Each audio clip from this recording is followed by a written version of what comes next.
For today, ituturo ko sa inyo how to transfer your money from BPI to other bank kung hindi nyo na-open yung BPI application nyo.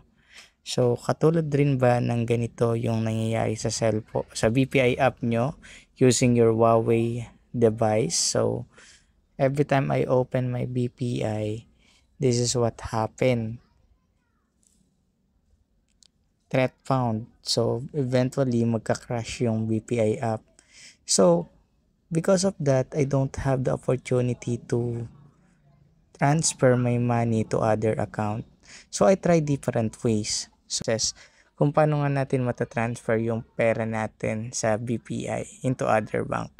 So, to help that, dapat meron kayong Maya.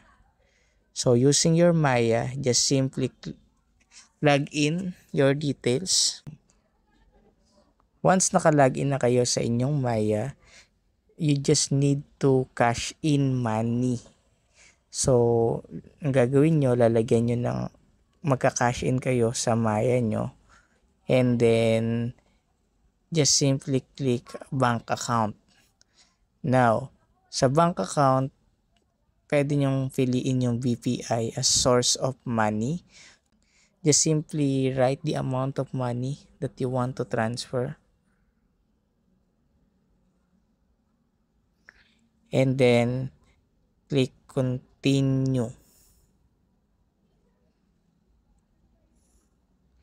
So, base here, confirm transaction, bank account BPI. No, there's no transaction fee.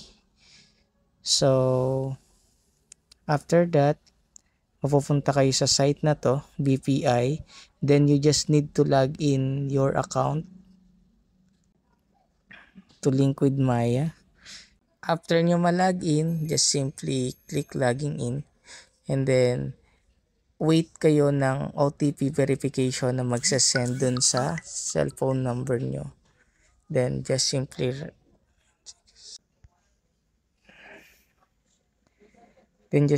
click submit. And then, after nyan, just wait for it to log in. So, may magte-text sa inyo na BPI OTP, and then it just giving you warning kung kayo nga ba talaga yung nag-transfer ng money from your account. And then after that, another OTP ang magsasend na gagamitin nyo para makapag-transfer na kayo ng money.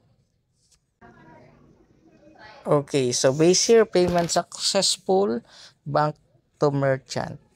Now, let me check kung pumasok na ba. Kinash in ko from my BPI account. So, let's go back.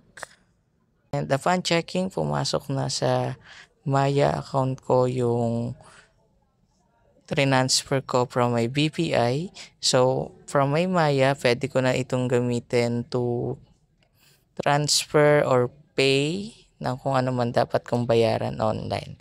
So, makakaiwas na rin kayo na mag-withdraw pa or pumunta pa sa bangko to get your money. So, that is one of our way to transfer money kung hindi nyo na-access ang inyong BPI account. So, that's it for today.